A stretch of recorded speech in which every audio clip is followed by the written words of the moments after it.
So I'd like to welcome everyone on behalf of Progressive Students Forum to this maybe a short online classroom what we have arranged right now.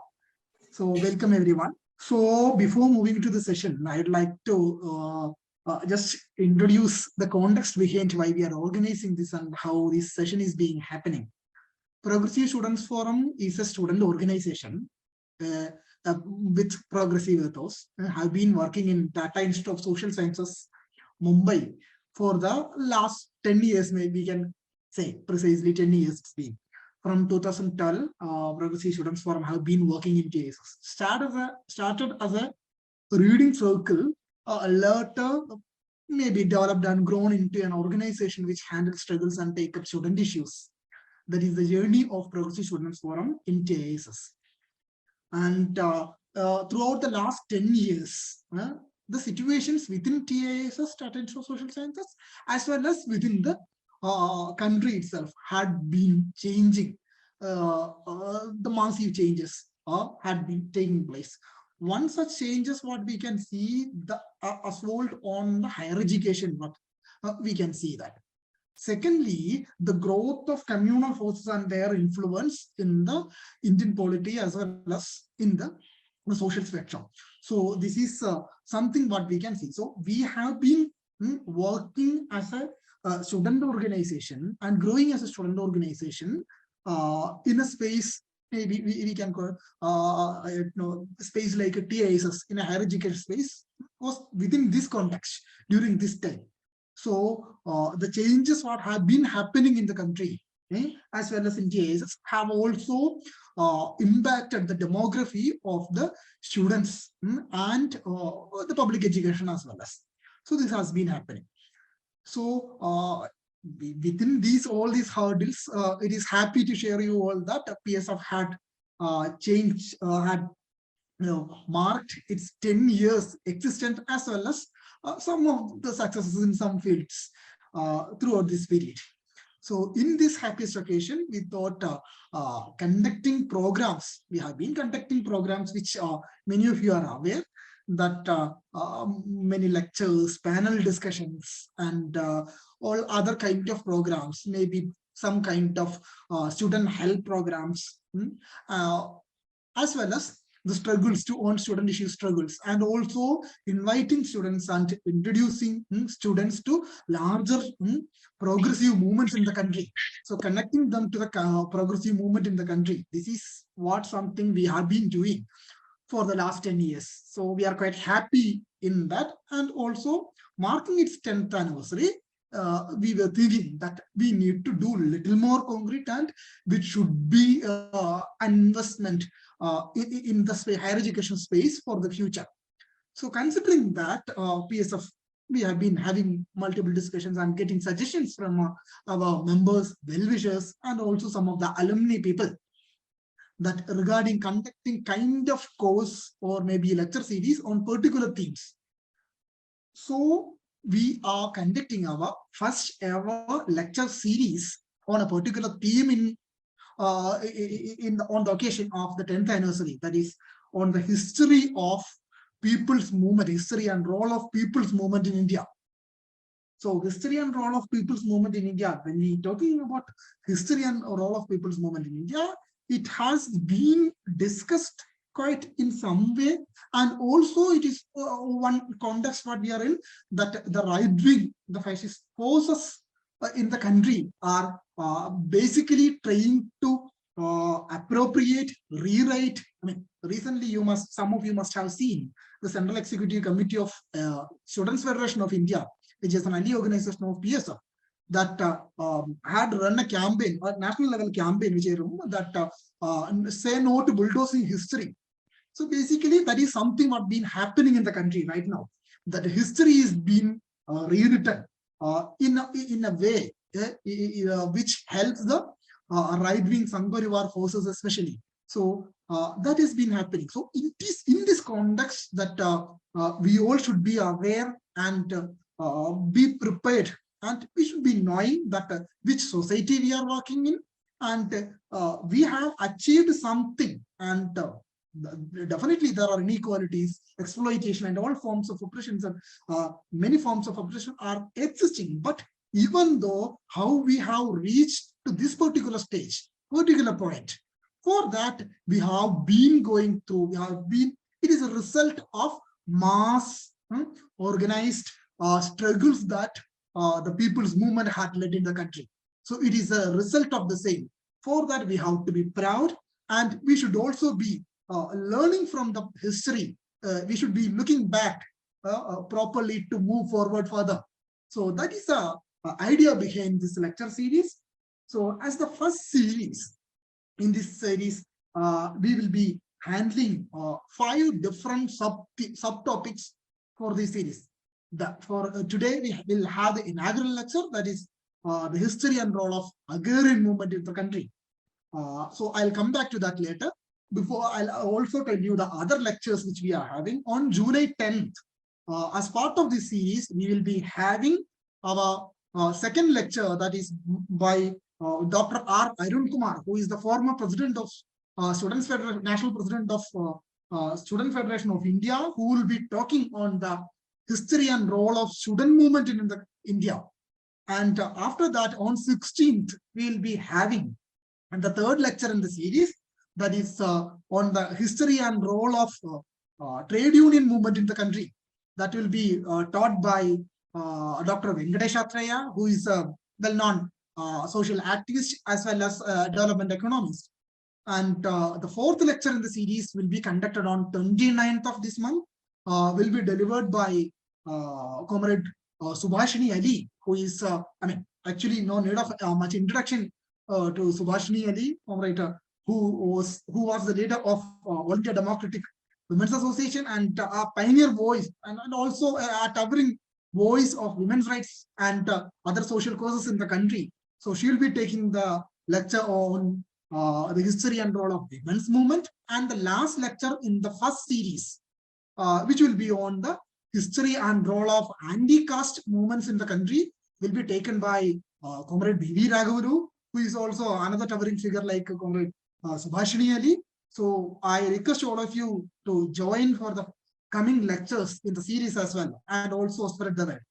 Now, coming back to the particular lecture today, the inaugural lecture for today, we will be covering the history and role of agrarian movement in the country. It is also one particular occasion what we are in, that recently the historic farmer struggle in the national capital had marked its historic success, and it had made huge positive impacts across Indian society. So that is also in the context that we are meeting today.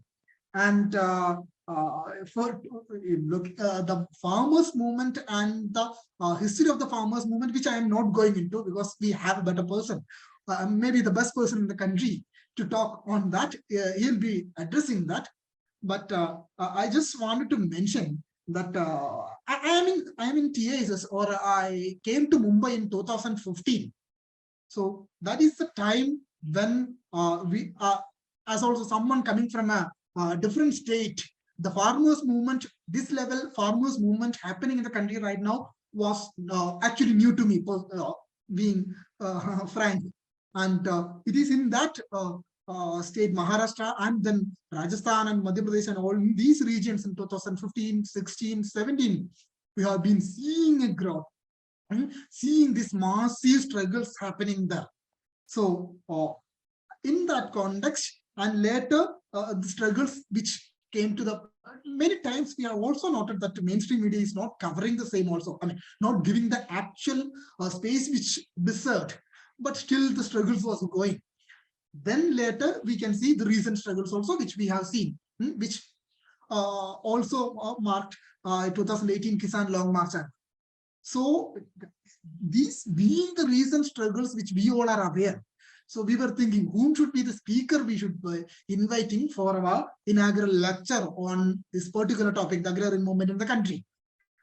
Today, for that purpose, we have Comrade Ashok Dhawale, who is the All India President of All India Kisan Sabha, the All India President of All India Kisan Sabha, who is in different ways. I'll have to introduce him, which is a Herculean task, but I'm taking it up. That Comrade Ashok Dhawale was a student activist in Maharashtra. He was a student activist and have been fighting against the emergency, the then time, the national emergency. Then he has been from, I think, 1980 and 1990 and all. He became one of the prominent figure in the agrarian movement in Maharashtra. And later he was taking up the struggle the nationwide. As a person and as a member of PSF, what I would like to recollect that Comrade Ashok Dhawale is a very good friend of PSF. Maybe I like to call like that a good comrade of PSF. That from the inception, always, whenever we need some support or some advice and all, always comrade was available and had helped us with giving these suggestions. And also, whenever possible, he had joined us, even though our university space is very small, and the crowd which we are giving for him to address comparatively small all the time, but still always he was happy to join us. So I would like to thank for that. And in 2017, I do remember that just after one of the success of the struggles, farmers' rural strike that had in Maharashtra, Comrade Ashok Dhawale, who was the then National Joint Secretary of the AIKS Kisan Sabha, that we invited Comrade Ashok Dhawale along with Comrade Ajit Nawale, who is the Secretary of the Kisan Sabha Maharashtra, who was the faces, two of them were the faces of the farmers' strike that happened in 2017. After that, I do remember in 2018, when the Kisan Long March, historic Kisan Long March, maybe the people outside Maharashtra was very much aware of the same. Comrade Ashok Dhawale was one of the massive brain, as well as the organizer and as well as the leader and the icon of the same. Later, he was he has taken up the national president post and been across the country. Recently, in the struggles that has been happening in the Mumbai, Delhi, the farmers' protests with clubbing all the 500 organizations and all, he was one of the major force teaching all these together, all these organizations and movements together and pulling off the protest. He was also a member of the 5-member subcommittee which formed by the Samyukta Kisan Morcha. And this committee, which was mandated to negotiate with the central government of India in finalizing which marked the history of the farmers' movement in Delhi. So he was one among those 5 members, and also maybe one of the Kisan leaders who is known everywhere in the country and who knows everywhere in this country and who knows the entire movement. So I would like to invite Comrade Ashok Dhawale formally on behalf of Progressive Students Forum to deliver this lecture. So we are happy to have you here, and we would like to listen from you maybe next approximately 50 minutes or so. Then we can have a question answer session, Comrade. So just before handing it to you, I'll just introduce the flow of the event for the participants today. So myself, Ramdas, who is the Secretariat member of PSF, will be moderating or helping you handling this session. And now Comrade Ashok Dhawale will be delivering the lecture. He'll take the lecture approximately 50 minutes to 1 hour or something. After that, we can have a question answer session. Whichever the questions you have, you can put it in the chat box. If multiple more questions are there, we will read it out, and maybe Comrade Ashok Dhawale can respond to it. So that is how we wrap it in. Maybe by approximately 8:30 or 8:45, we can wrap the session. So this is how we designed it. Also to Comrade Dhawale, that we didn't circulate our meeting link and all public, all the well in advance like we used to do for the other lectures where you joined. So since we wanted to conduct it in a format that little more informative and which people can take home and use for their research or some inputs in that way. When we introduced and asked him, he happily agreed. By knowing that this is going to be a small crowd and a classroom, he agreed and he's here. Comrade, all yours. Now we can start. Thank you, Comrade Deep. Thank you, Ramdas, for your kind words. Although I don't know whether I deserve all of them. Good evening, my student friends. First of all, I will begin by congratulating the Progressive Students Forum at TISS for having completed your 10th anniversary. I wish you a very, very happy 10th birthday this year.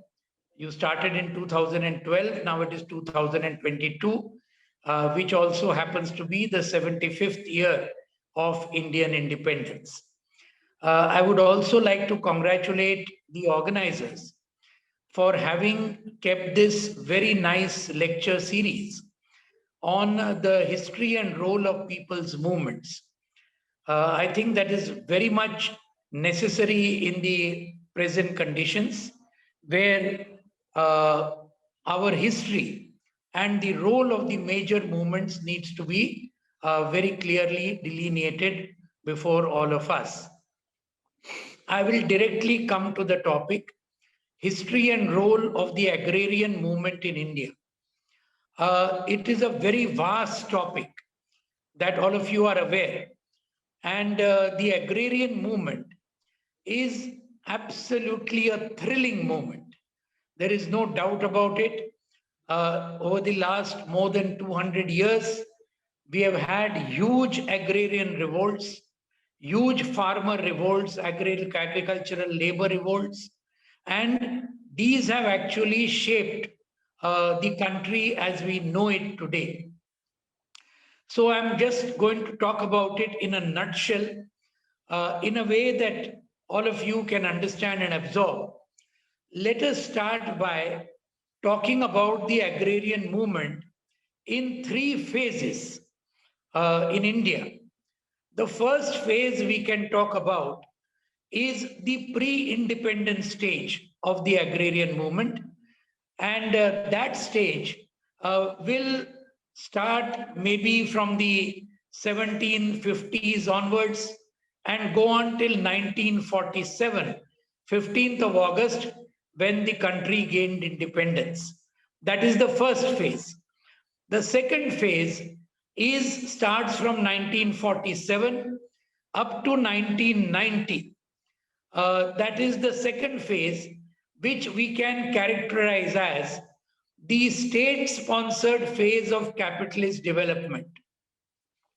And the third phase begins in 1991 and has continued for the last 31 years till today, 2022, and that can be characterized as the neoliberal phase of capitalist development.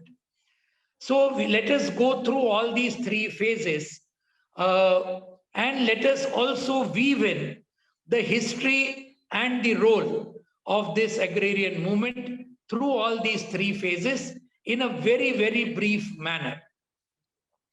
My dear friends, actually the agrarian movement begins at the time of the British colonial rule. As we know, the Battle of Plassey was held in 1757, and immediately after that, the British started consolidating their rule in different parts of India. As soon as this happened, the loot of the peasantry, the loot of the agrarian classes, that also began under the British rule. And immediately thereafter, revolts and rebellions by the peasantry, by the tribals, by the Adivasis, they began in India slowly at first, and then they picked up momentum. In history, we have heard about the Sannyasi and the Fakir rebellion of 1776. That is one of the first recorded rebellions of the peasantry, the Sannyasi or the Fakir revolt, which was against British imperialism on the land question, against the loot of the peasantry.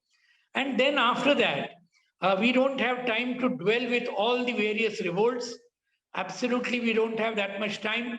But after that, you have a series of revolts in the late 18th century, throughout the 19th century, in various parts of India.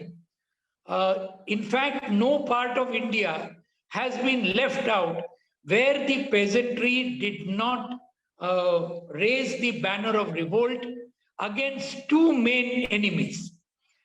Number one, British imperialism, and number two, what was their ally during the entire freedom struggle? The British ally was landlordism or feudalism. This against these two enemies, the agrarian movement fought. And there were bitter struggles.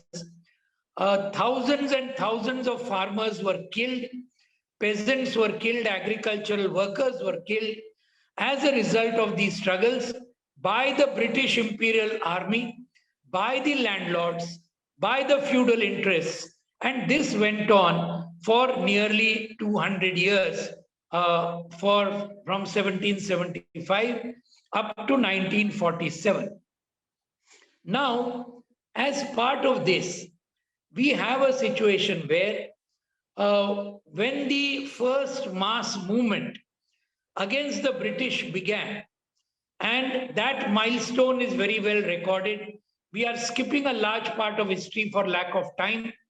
We are coming directly to the non-cooperation movement led by Mahatma Gandhi in 1920. That is how we have a thing. Before that, we should just make a mention of Mahatma Jyotirao Phule, who was one of the champions of the peasantry. In Maharashtra, he is known all over India. And he had written a book, this was in the 19th century, which is called The Whipcord of the Peasant. Whipcord of the Peasant is the name of the book. And in that book, he had championed the cause of the peasantry against both the loot of the British rule and against the landlord oppression that was there, moneylender, landlord, etc. And that book actually can be called the beginning of the ideological struggle of the peasant movement in India. Mahatma Phule's book, The Whipcord of the Peasant, can be said to be the ideological starter of the peasant movement in the country. Then, as I said, we come straight to 1920, non-cooperation movement led by Mahatma Gandhi, a huge movement, a really mass movement. For the first time, lakhs and lakhs of people came on the streets, peasants, workers, students especially. All of you are students, and therefore the students also left their schools and colleges and came on the streets as part of this national movement against British rule. Unfortunately, this deserves to be mentioned. In 1922 February, when the Chauri Chaura incident occurred in Uttar Pradesh, that incident, I think all of you must be knowing, when the farmers raised the question that yes, Mahatma Gandhi had given a call that taxes have not to be paid to the British. That was the slogan of the movement. Non-cooperation meant that the farmers said that yes, this call is right.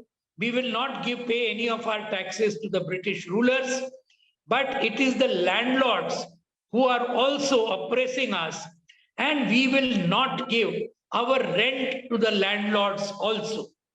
And that was the flash point. And when this happened, the police came, mowed down some of the youth of the peasant, the sons of the peasants over there in Chauri Chaura. And after that, the farmers got wild and they killed some of the police people who had actually killed their own children. So that was the event in Chauri Chaura that all of us must be aware. And with that thing, very surprisingly, Mahatma Gandhi withdrew the entire non-cooperation movement only with this single incident of Chauri Chaura in Uttar Pradesh, saying that this violence cannot be tolerated, and if this violence has occurred, I am withdrawing the entire movement.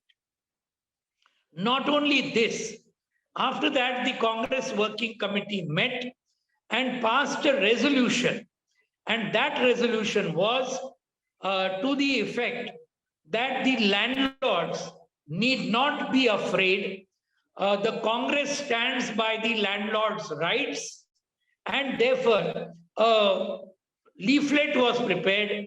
The Congress resolution was printed on that, and all Congress workers were asked to go to the landlords all over the country and give that Congress resolution supporting the landlords to the entire landlord.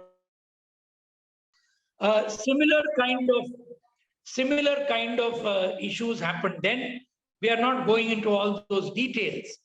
But the point to be noted is that as a result of the compromises made in these movements, a large number of people became disillusioned.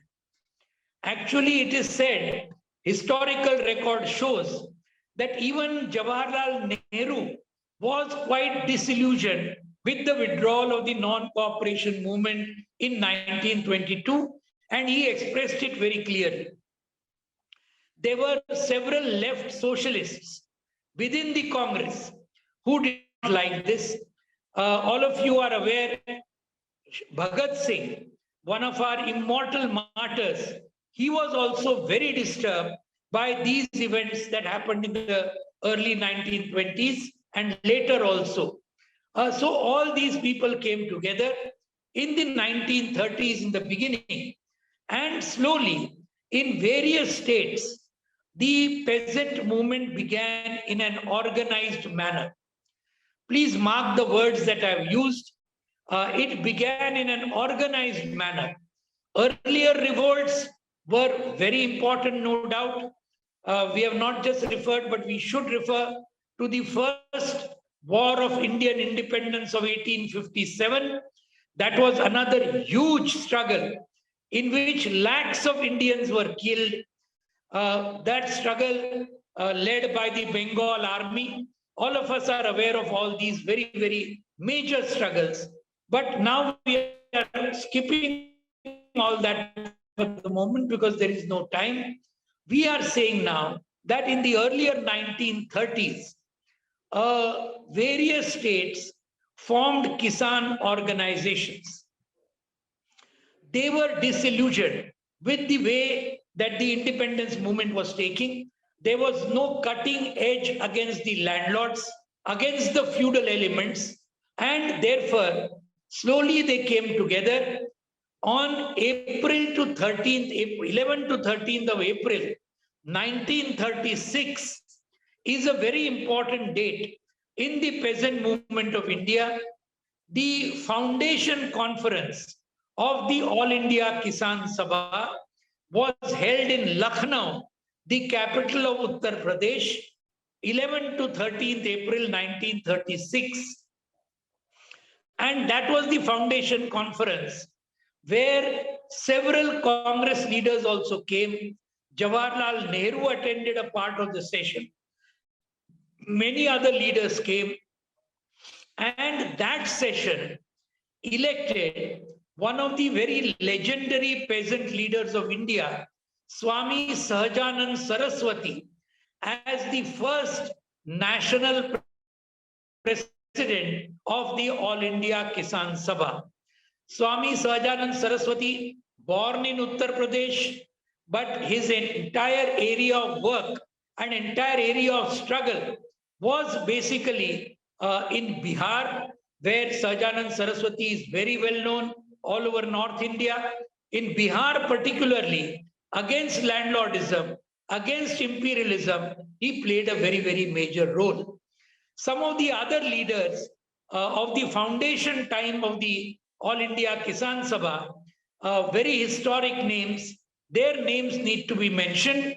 N.G. Ranga, from Andhra Pradesh, Indulal Yagnik from Gujarat, EMS Namboodiripad and AK Gopalan from Kerala, then P. Sundaraya and M. Basavupunnaiah from Andhra Pradesh, then Harkishan Singh Surjit from Punjab, Bankim Mukherjee, Muzaffar Ahmad, and Hare Krishna Konar, etc., from Bengal. So these were some of the very, very major leaders in the early phase. I should mention Shamrao Parulekar and Godavari Parulekar from Maharashtra. Godavari Parulekar, a woman comrade, one of the only women leaders of the Kisan Sabha in the earlier period.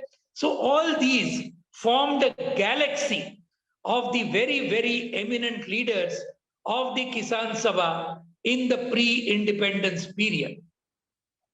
Now the first 2 or 3 resolutions taken up by the All India Kisan Sabha in the Lucknow conference.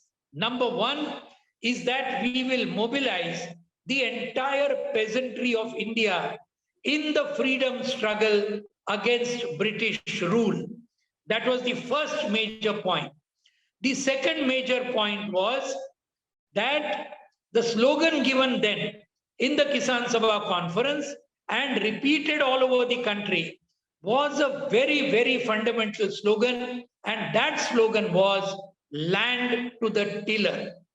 Land to the tiller means the slogan was directed against feudalism, against landlordism, where they said that land must belong to the tiller, that is to the peasant who is actually cultivating it.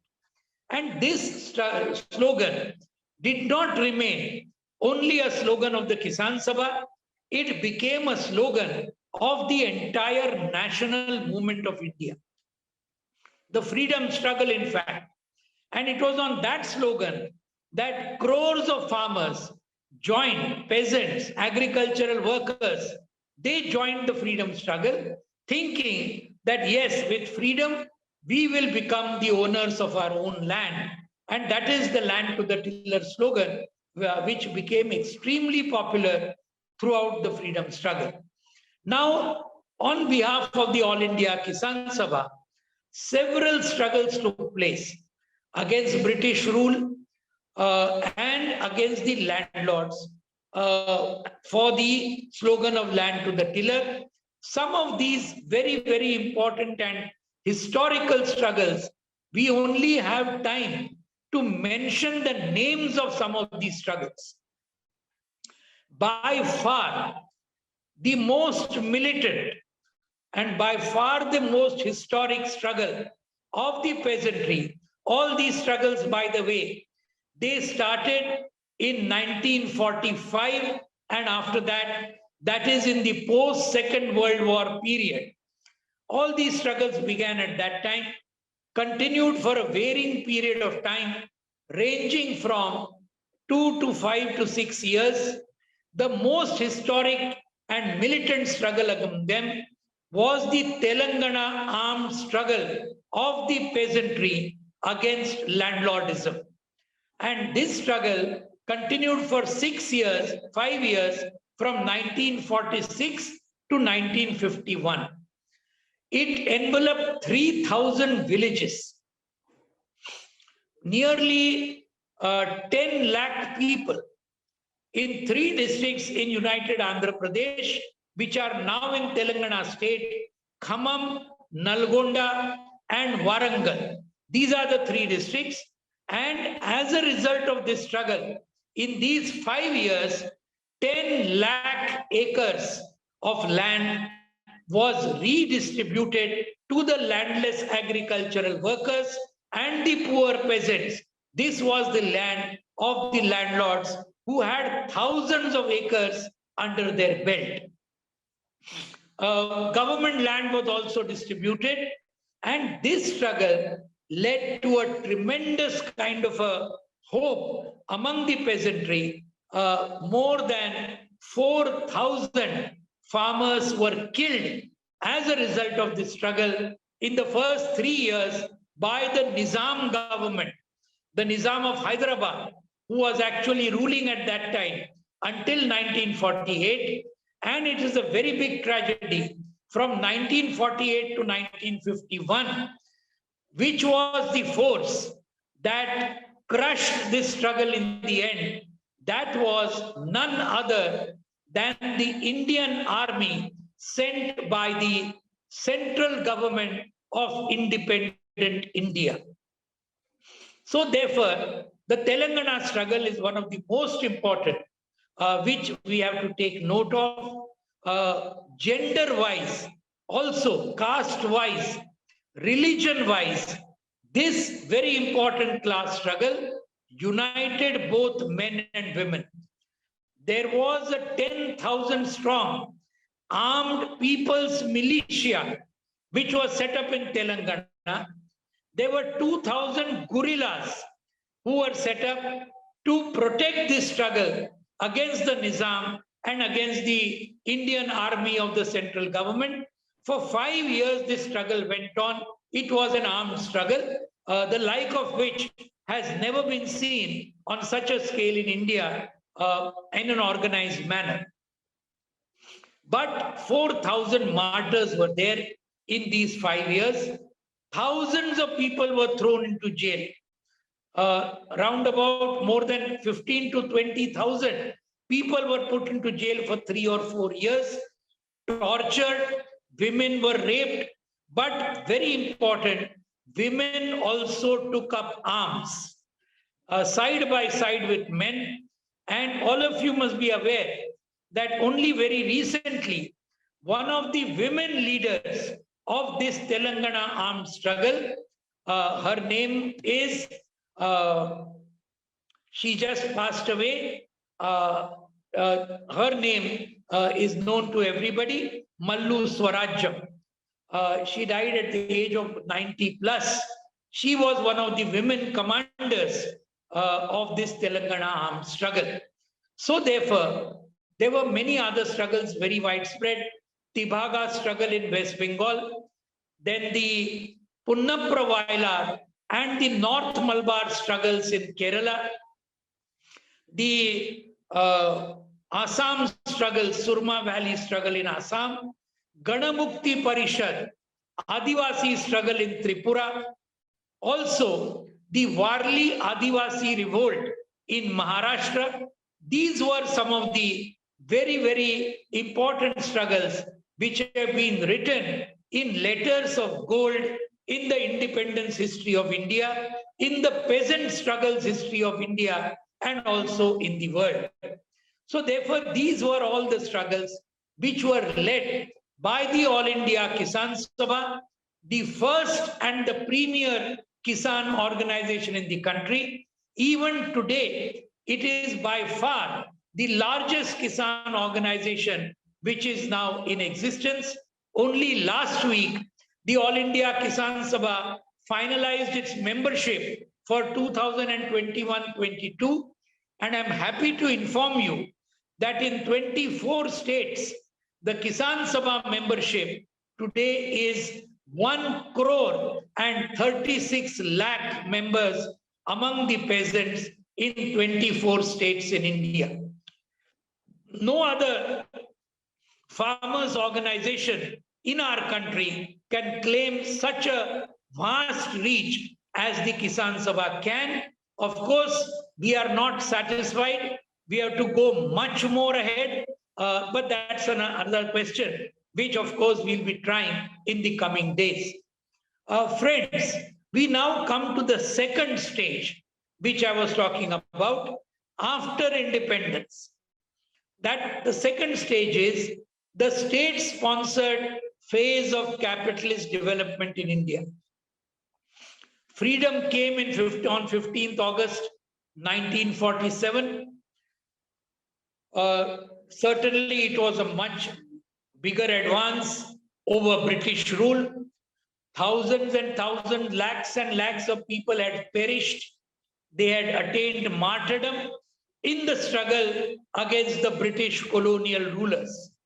Among them, a large section were peasants, a large section were workers, a very large section were students who were also martyred. All of us, since we are in Mumbai, Maharashtra, we must be aware that in the 1942 struggle, 5 student martyrs, students, actually school students, led a rally in Nandurbar in Maharashtra with the Tiranga, that is the tricolor flag of the independent India, in 1942. And they were gunned down by the British police, one of whose name, and all their names are there, his name is Shirish Kumar Mehta, a 13, 14-year-old boy, a school student. Even today, if you go to Nandurbar, you will be able to see the memorial to these student martyrs. So therefore, all this was there as part of the freedom struggle. After gaining freedom, everybody had thought land to the tiller will become a reality. Did it become a reality? Not at all. It did not become a reality. The government made an alliance. The big capitalists who were leading the government made an alliance, a class alliance with the landlords in India. Both of them together had a collaboration with the foreign finance capital, which all of us are aware that is British capital in the beginning. Later on, all the other imperialist finance capital, including American capital. And as a result, we had a new government in India led by the Congress, which was basically a capitalist landlord government, which was having collaboration with foreign finance capital. As a result, land reforms were never undertaken seriously. There is no time to go into all the details. Zamindari was abolished, but thousands of zamindars were given crores of rupees as compensation, and many of the zamindars, that is the landlords, retained large areas of land, large tracts of land. This was the situation after independence. It continues even today in 2022.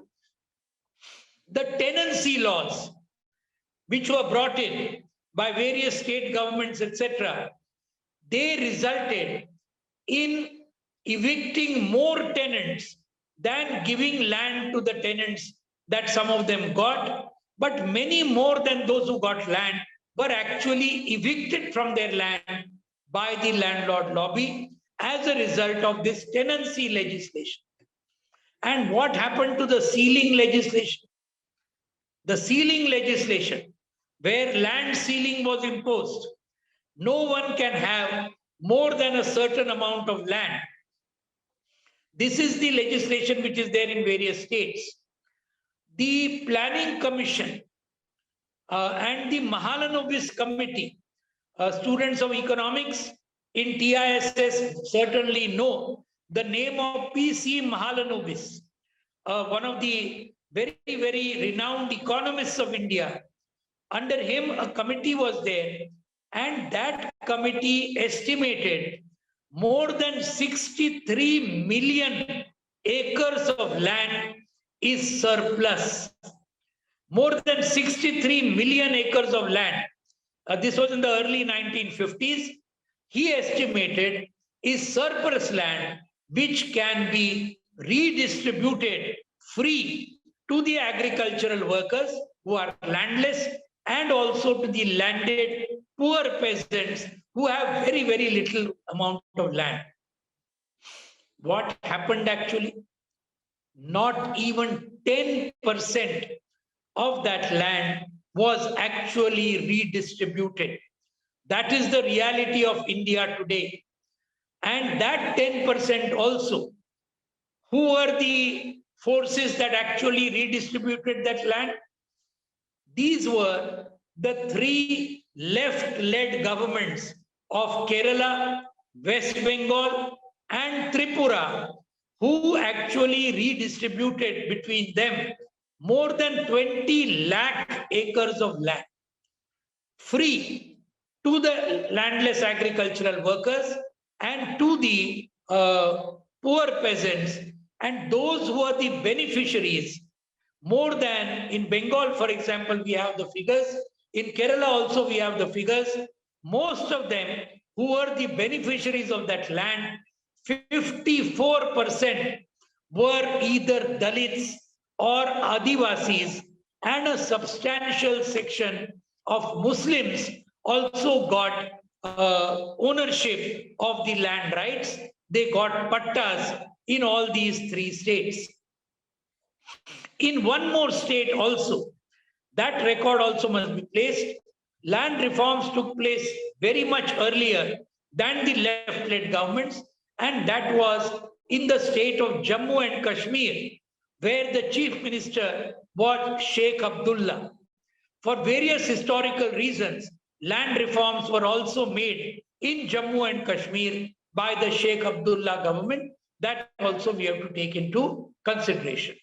But apart from this, land reforms were totally ignored in most of the other Congress-ruled states, because there were no BJP-ruled states in the first many years of independence. But in all these states, land reforms were given a go-by. However, this state-sponsored phase of capitalist development had one positive feature, which we must understand. What was the positive feature?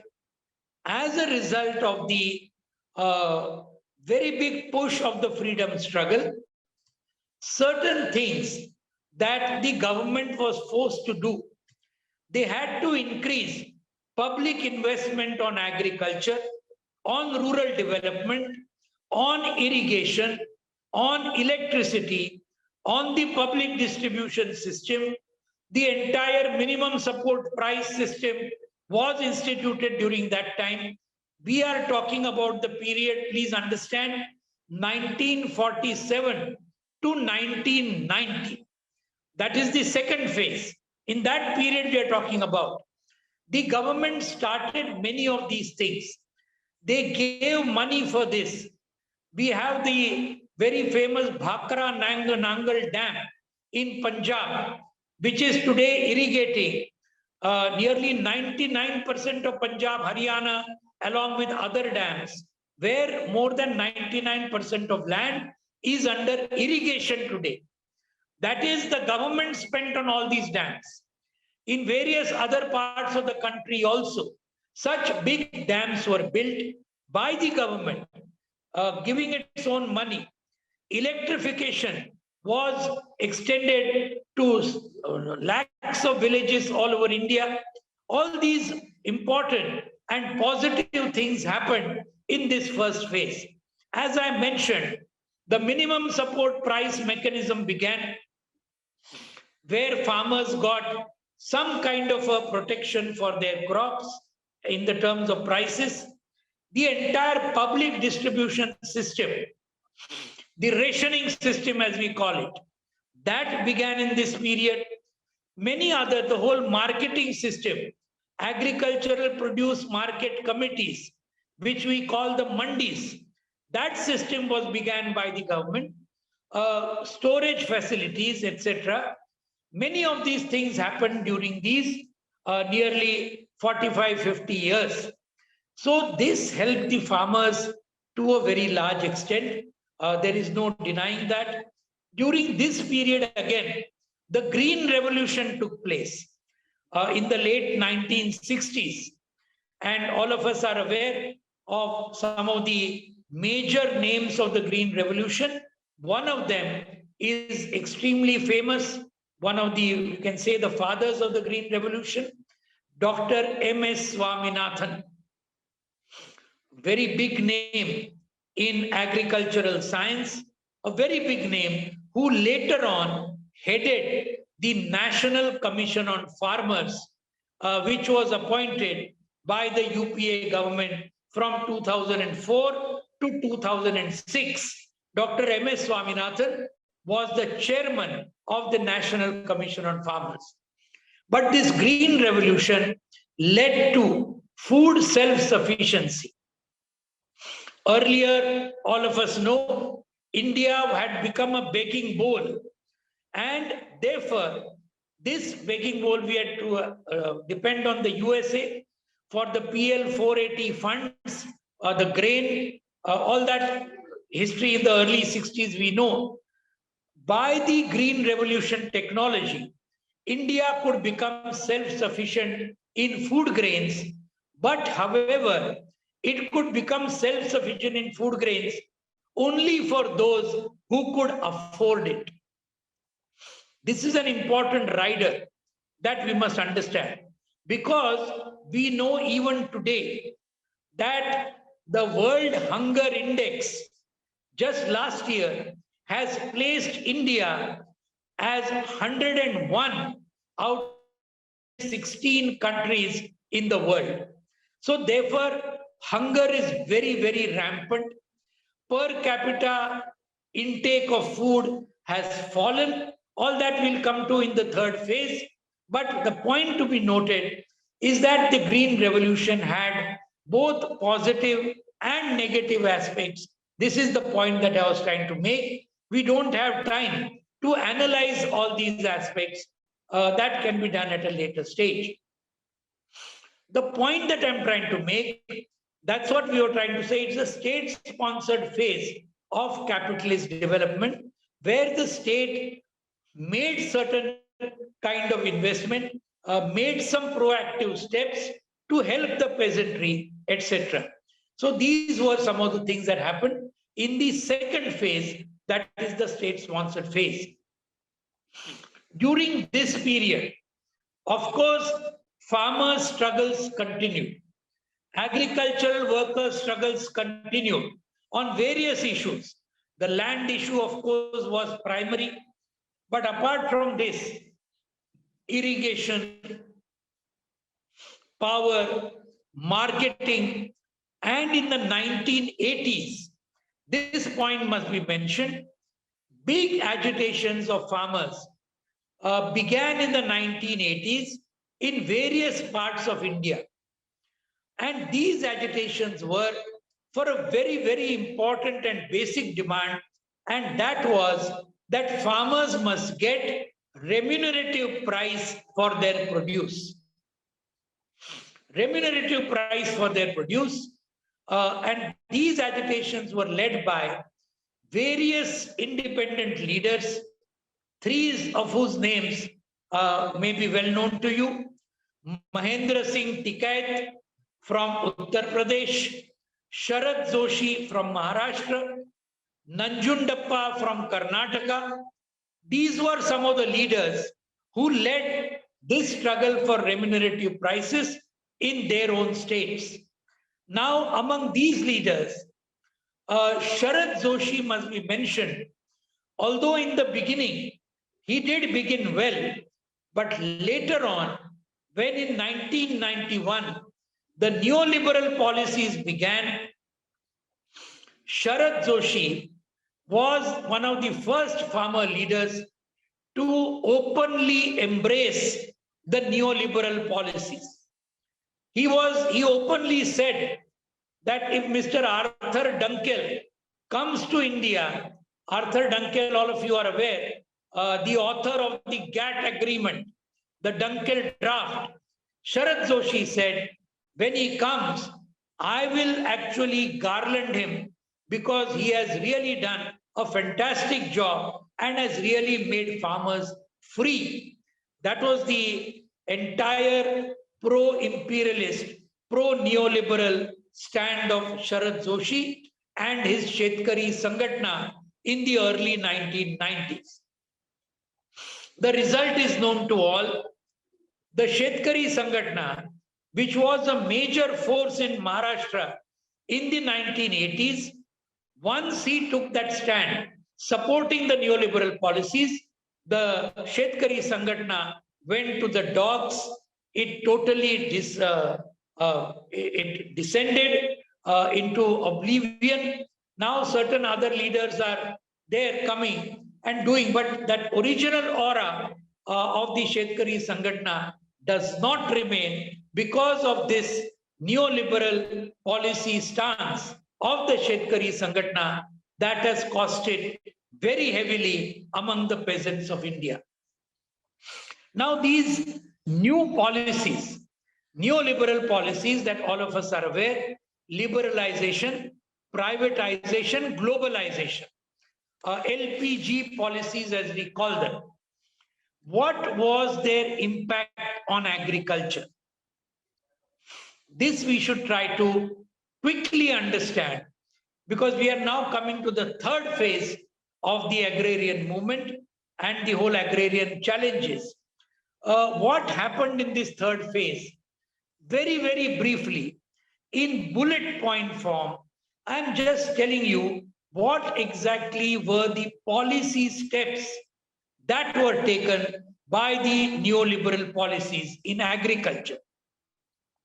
Number one, reversal of land reforms and the dilution of land ceiling laws to enable the sale or lease of vast tracts of land to Indian big business and foreign multinationals.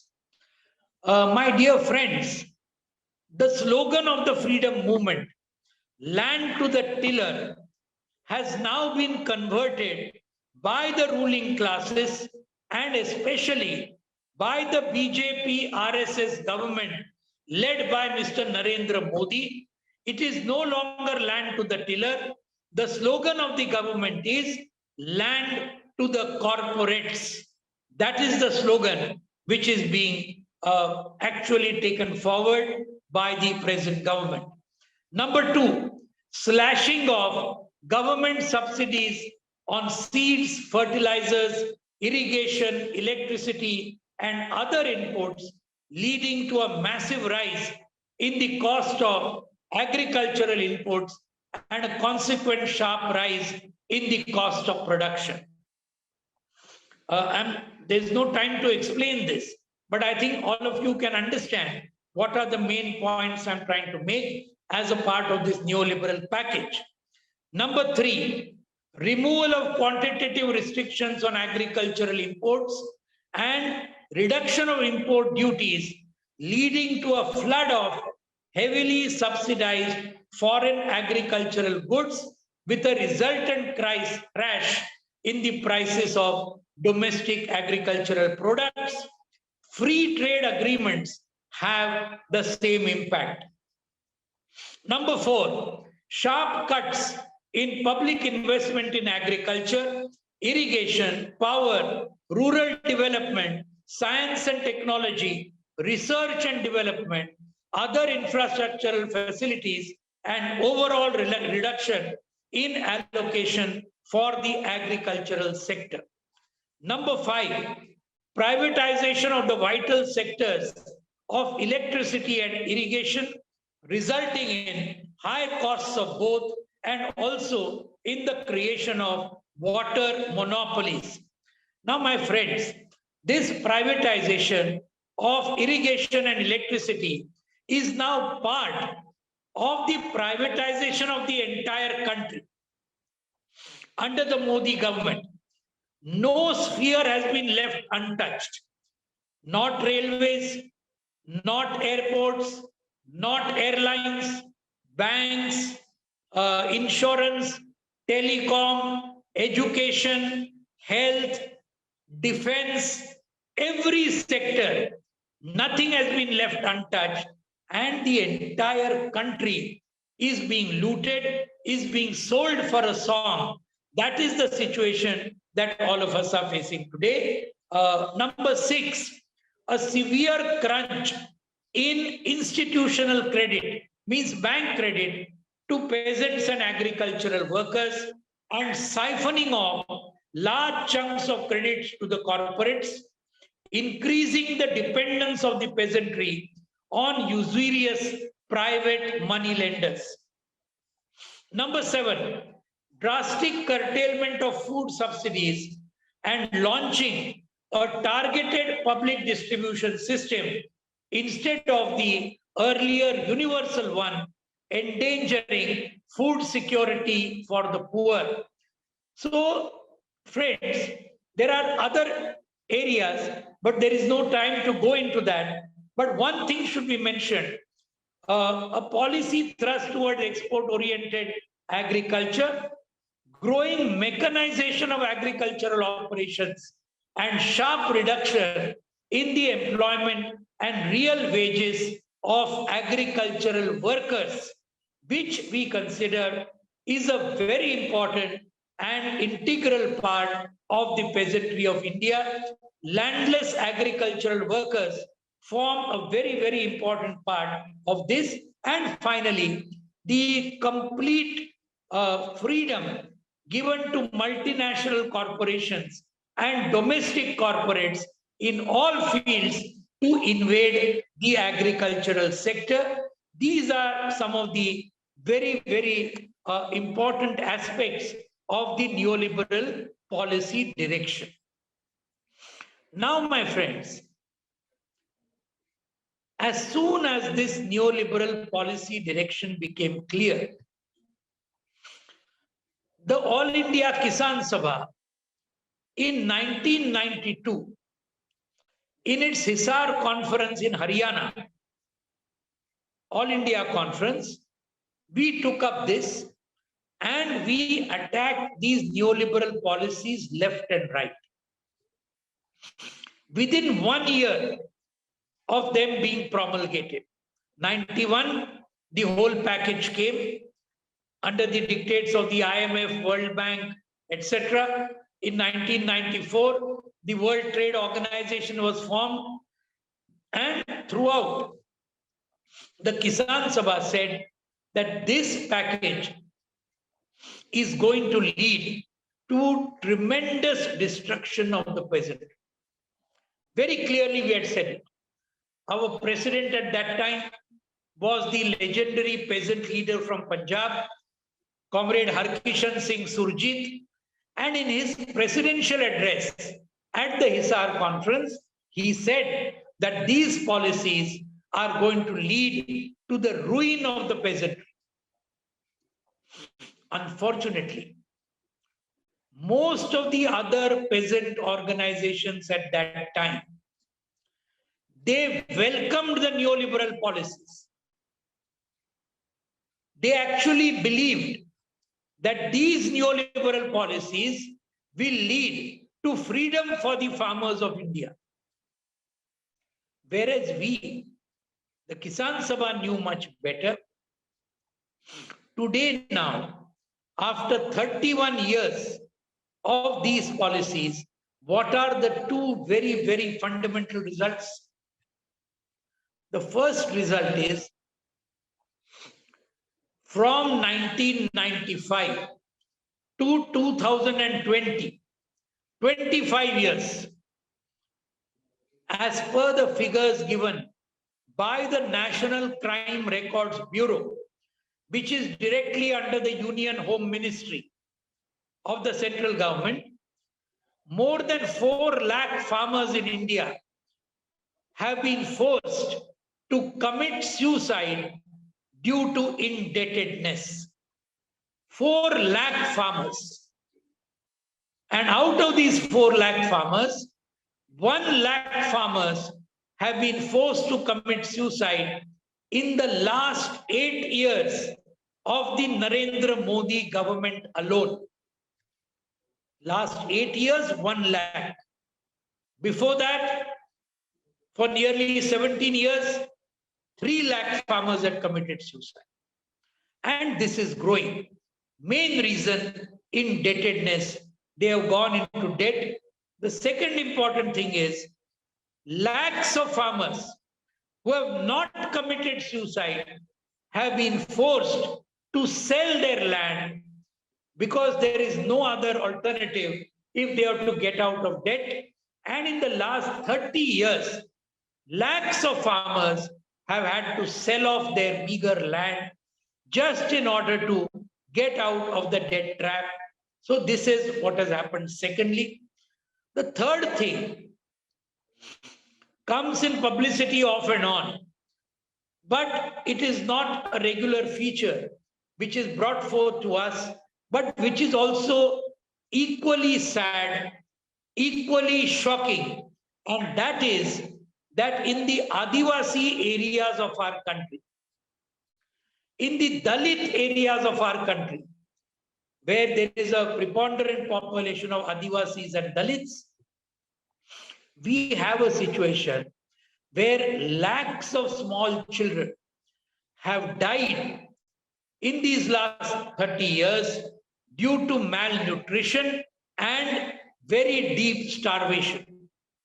This is a regular phenomenon in states like Maharashtra, Chhattisgarh, Jharkhand, Odisha, Madhya Pradesh, all these states which have a large Adivasi belt, and other states where there are Dalit, because these are the two most oppressed sections of society in India today. Lakhs of children have had to die because of malnutrition and starvation. This is also a direct result of these neoliberal policies, as much a result as the 4 lakh farmer suicides that we have seen. So, my friends, these are the challenges today that we are facing. I am now ending. Only 10 more minutes I will take. So within 1 hour, I would like to finish. 10 minutes remaining. I would like to talk about the very important movements that have taken place in India, the farmer struggles in the last 8 years of the Modi government. Why am I singling out the Modi government? Because although earlier the UPA government, in fact, every central government that has come to power from 1991 onwards has basically very much followed these neoliberal policies in agriculture and in all other spheres, including industry, services, and other sectors. No other government in the center, except for the left-led governments in certain states, all the other state governments led by the other parties have also followed the same neoliberal policies in their states. This point needs to be underlined. But at the same time, the Narendra Modi BJP RSS government has gone much further ahead. There is no doubt about this. Much further ahead than the earlier UPA or any other central governments in the matter of implementation of the neoliberal policies.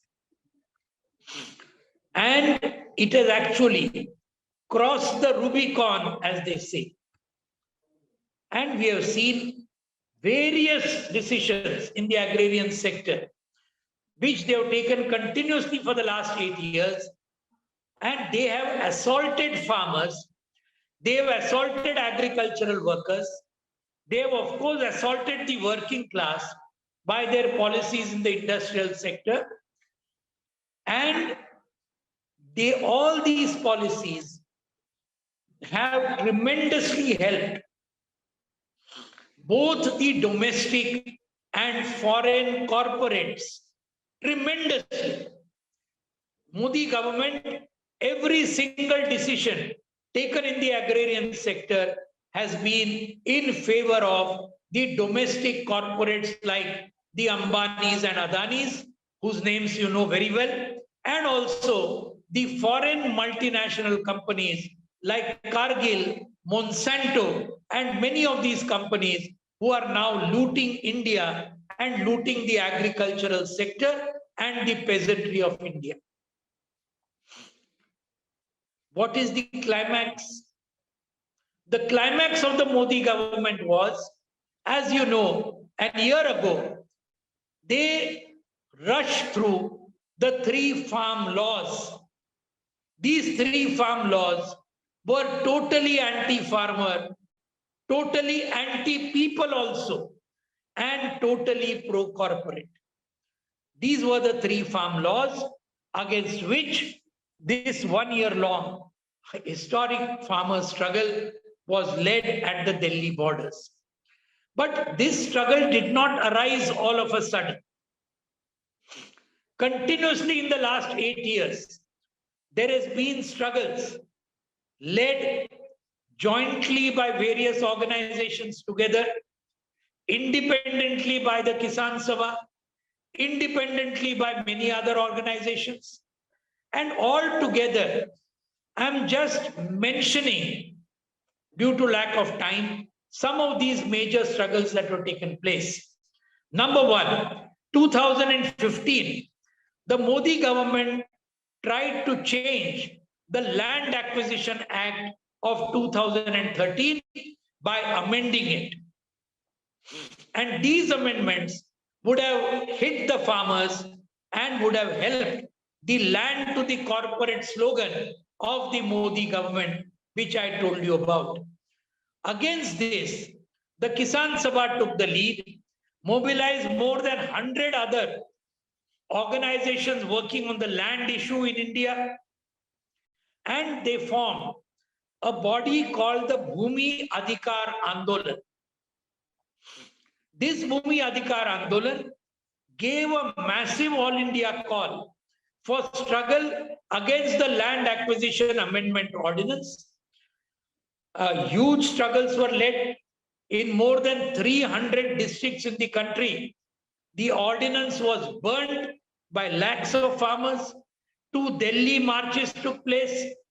And overall, there was a huge campaign all over the country among the peasantry saying that the Modi government is now out to snatch away your land.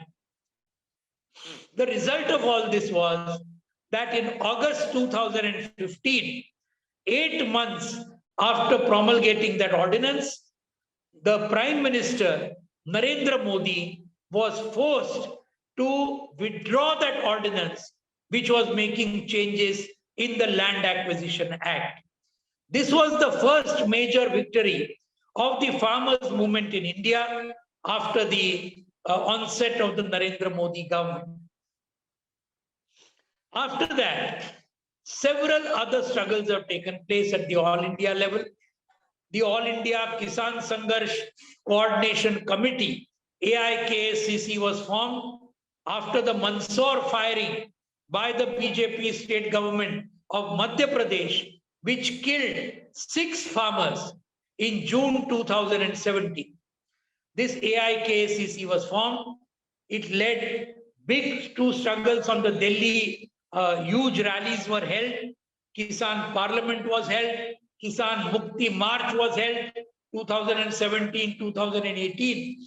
And a charter, a farmers' manifesto, was passed around the 19-point charter of demands, which include not only just the farmers' demands, but also agricultural workers' demands.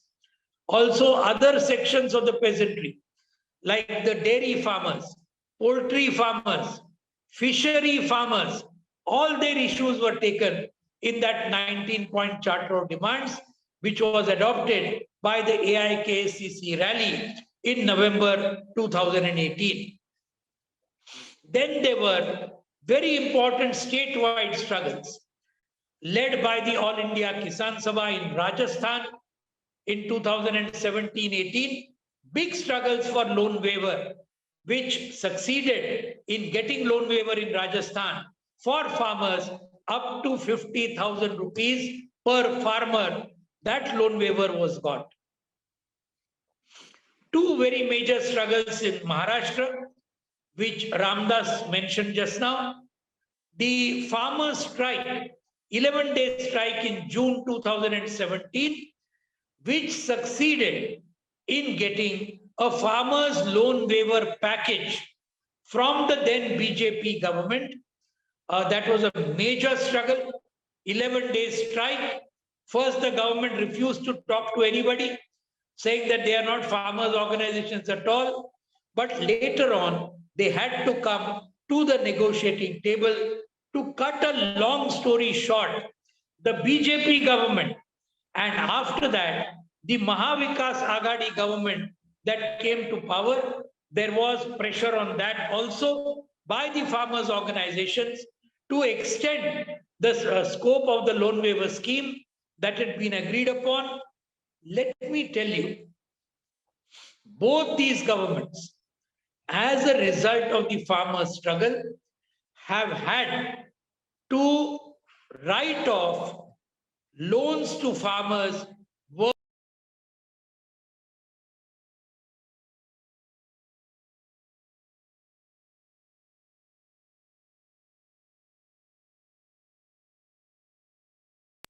They have had to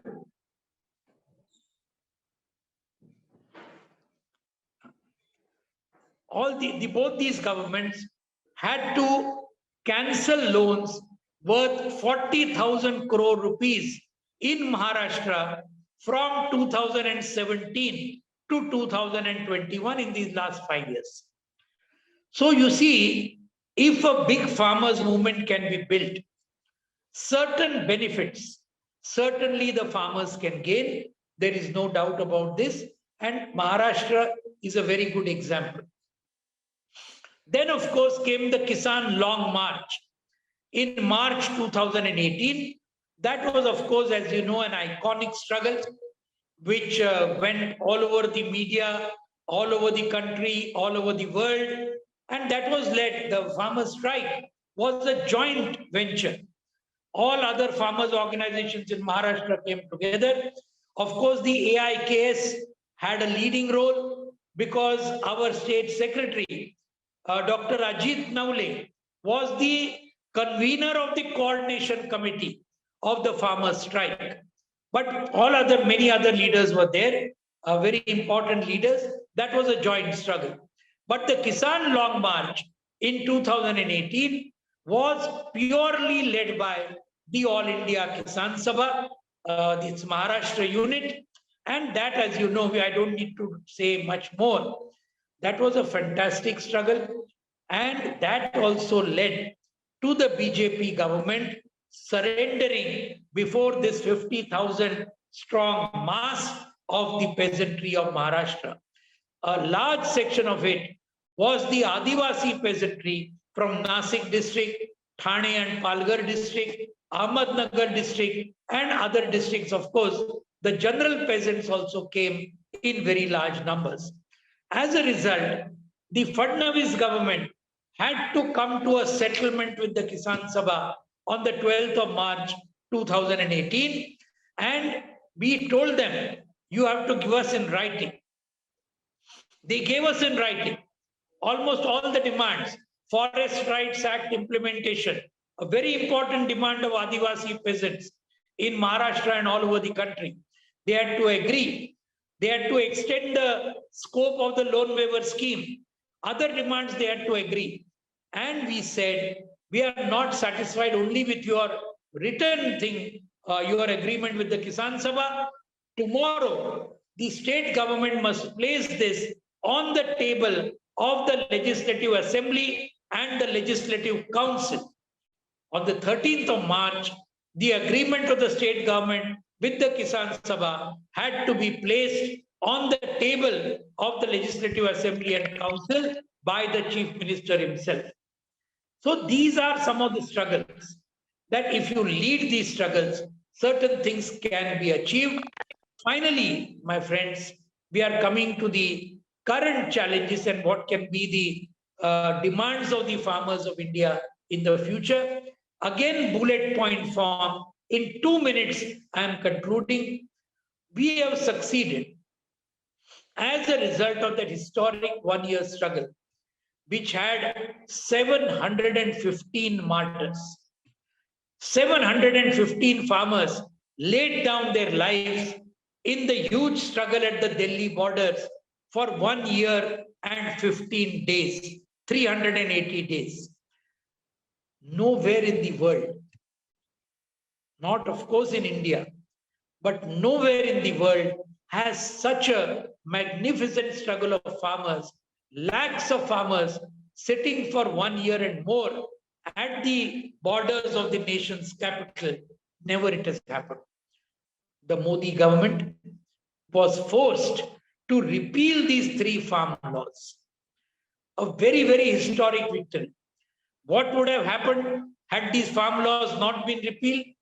Number one, the entire minimum support price mechanism would have been thrown away. Number two, government procurement of food grains would have ended. Number three, if government procurement of food grains had been ended, your entire public distribution system, ration system, which is taken advantage of by more than 81 crore Indians today, that entire public distribution system would have been finished.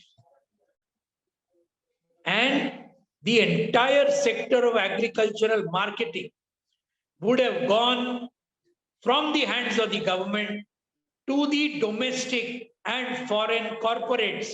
As I mentioned, the Ambanis, Adanis, the Monsantos, Cargills, etc. They would have got entire control of agricultural marketing in India had these 3 farm laws not been repealed. So this is what we have to understand.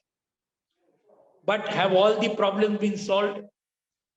Merely taking back the 3 farm laws has not solved all the problems of the peasantry. I am only enumerating what are the remaining problems for which a nationwide struggle is going to be on.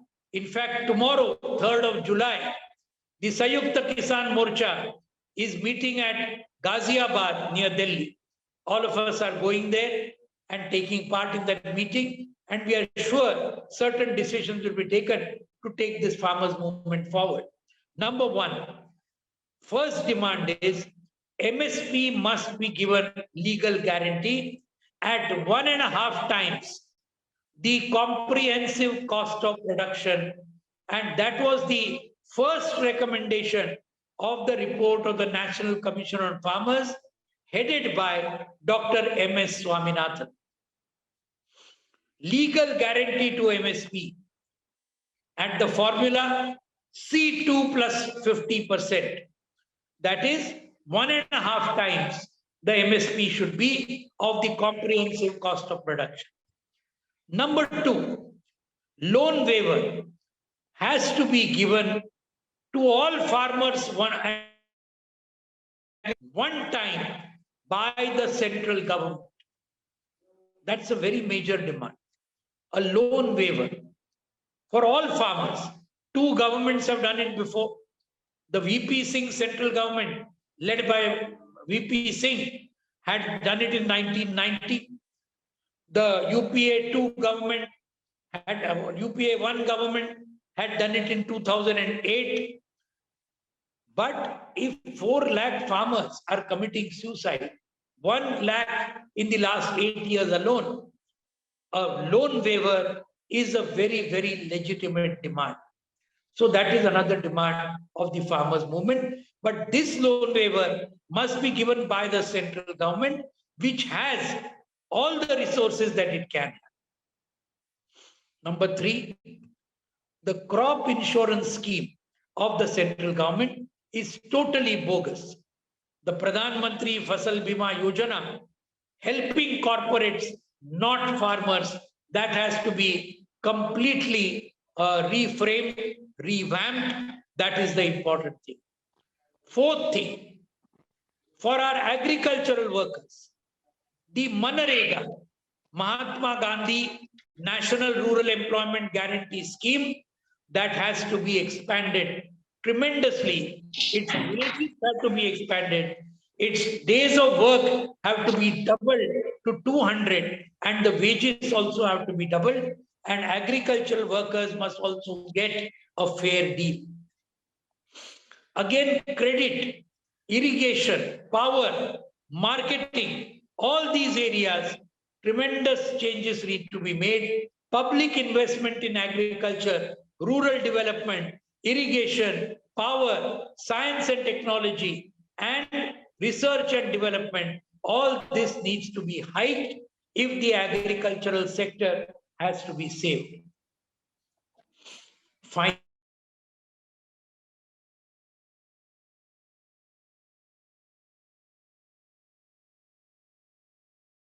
center of the agenda.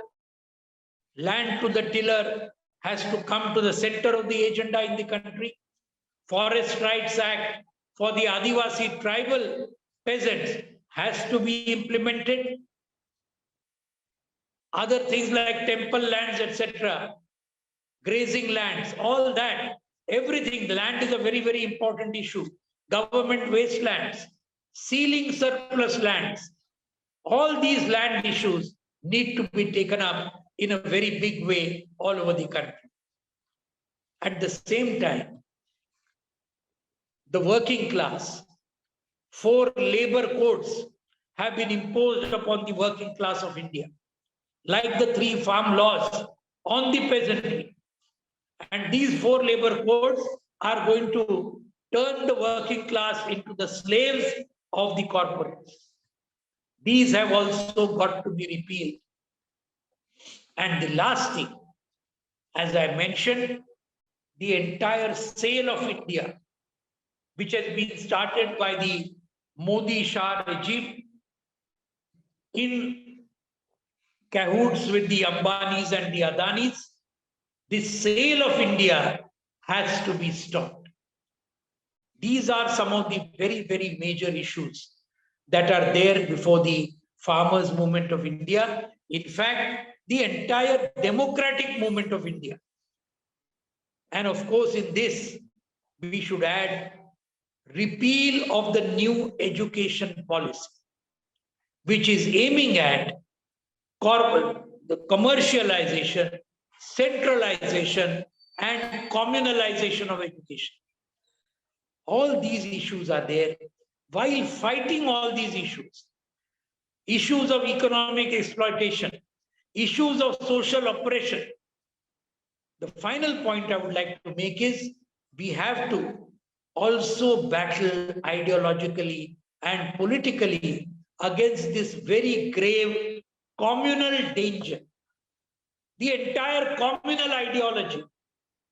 We cannot remain confined only to economism. Getting MSP, getting Manrega work, yes, that is very important. But the BJP RSS is communalizing the entire country, bringing schemes like Agnipath, which are actually a part of Savarkar's vision of Hinduizing the nation and militarizing Hindudom. So all these points, Nupur Sharma, we have seen what havoc she has caused all over the country. So all these points, the whole communal angle has to be taken with the greatest of seriousness, a huge campaign among the peasantry, among the workers, among students, among youth, among women has to be led against this greatest communal and fascistic authoritarian danger to the country. I'm sure the Progressive Students Forum, which has done very well in the last 10 years, a large number of students you have been able to mobilize according to our situation in the TISS. All of you have won elections also in the campus. I congratulate all of you. I congratulate you once again on your 10th anniversary. May the PSF go from strength to strength. May your following increase. Let the ideological and the political struggle in TISS grow even more strong in the coming days. With these very good wishes, I conclude here. I am very sorry for having overshot my time a little, but such a vast topic, I hope that you will forgive me for about going 10-15 minutes above my time limit. Thank you very much, my friends. Inqilab Zindabad. Thank you, comrade. First of all, I would like to thank you for giving us your time and being here with us. So, I mean, overshot 15 minutes is actually in our terms, it's good for us. So we thank you for your time first. And also, I'd like to thank you on behalf of PSF for covering, on behalf of all the listeners here and the listeners who are going to listen this later, this recording. I thank you for covering this topic for this more than 100 years of history and also its role at the same time, clubbing it together. And so giving us that insight. I thank you for that. I'd like to request all the listeners, if you have any questions, you can put it in the chat box. We will take it up. So there are a few questions have come. So I'll start with few questions. Then we can move to the questions in the chat box. But just briefing it in one line, I also remember one of the during the struggle that Kisan Sabha was leading in Sikar, Rajasthan. During that time, with some of the demands, because we were all new and following the Kisan movement that time. So it was surprising, or I mean, giving a more insight that demands which include student scholarships and the reservation also. So that is the time when we are looking, okay, this Kisan movement is not something that actually the right wing limit us to look into. It is much beyond that lens. So that is what actually reflected in your lecture throughout. So based on that, few questions we had. The first question is from a well-wisher who had sent a question to me that we are in a time that the RSS is ruling the country. So, and they also have a history, some role in the history also. Do they have any role, or what was their role in the history of agrarian movement in India? Sangh Parivar forces, what was their role? Which side, or what do they do? So that is the first question I would like to ask you. May I add one more question and you can answer both together? Yeah. You ask all the Second questions together. Ramdas, what I suggest, if you can ask all the questions together, then quickly I can reply. That may be better. Okay. The second question I want to ask you, that you have been mentioning about Comrade Godavari Barlekar and the Adivasi land struggle and also forest rights act also. Can you little more elaborate on Kisan Sabha's role on forest rights act and its implementation and the fight for the same? Little more, a brief introduction, if you can give a little more, will be really good, I think. Then one of two people have asked the same question regarding one topic, that why did the agrarian movement gain momentum in certain geographical regions of the country, or not everywhere in the country? Is there any other reason with regard to the nature of the feudal relations, or is it just in the case of difference of organizational capabilities? Is it the only reason? So what do you think on that? Then one other question, what according to you the key issues faced by the Indian agriculture, that is broadly you have addressed. So maybe you can give us some little more concrete thing or some more larger plans in the future that the Kisan movement should be, or the hurdles Kisan movement will be facing. Then the other thing regarding the the government has been pushing for a national agriculture market through various policy changes and model legislations.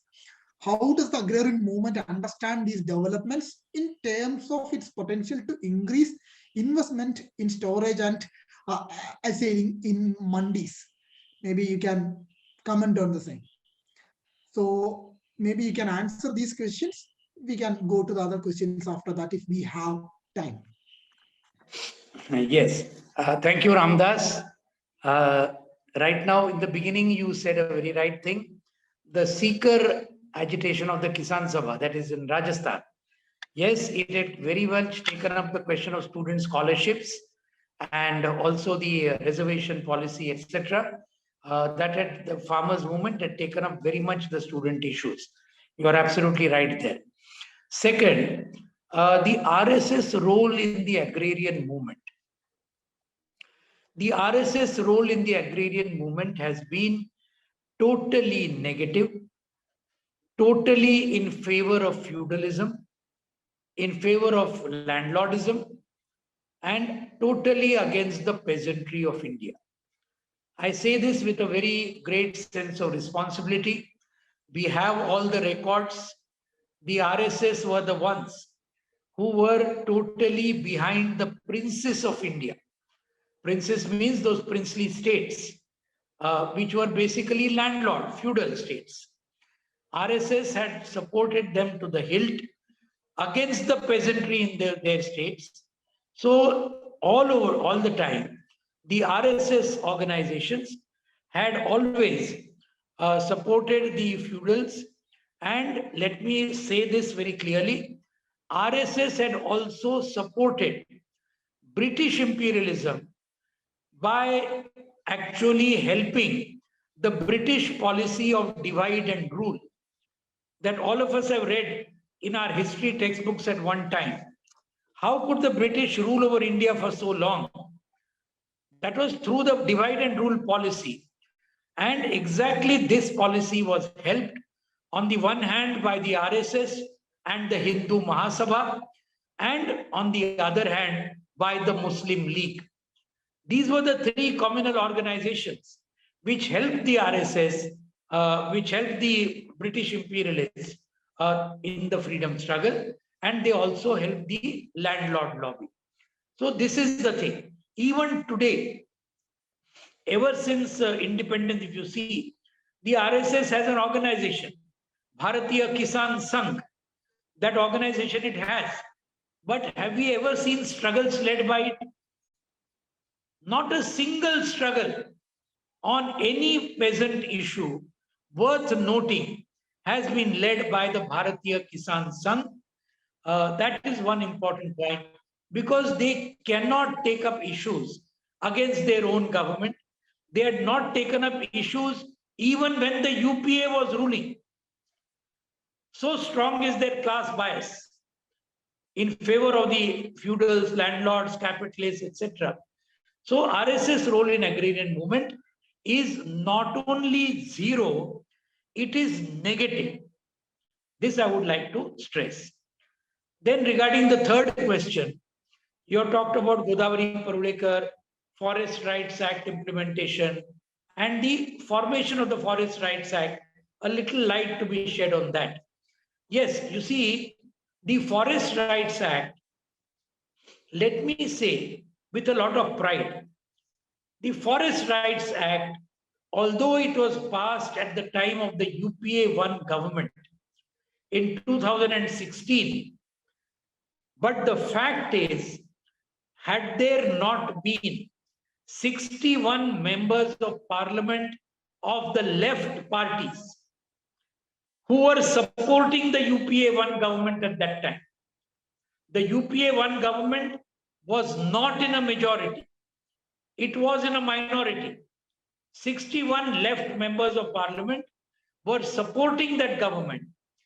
As a result of this, and as a result of the left pressure, the UPA 1 government was forced to bring in and adopt the Forest Rights Act for the first time since independence. It was forced to bring in the Manrega, Mahatma Gandhi National Rural Employment Guarantee Act. This act also was was passed in 2015 as a result of the pressure of the left members of parliament.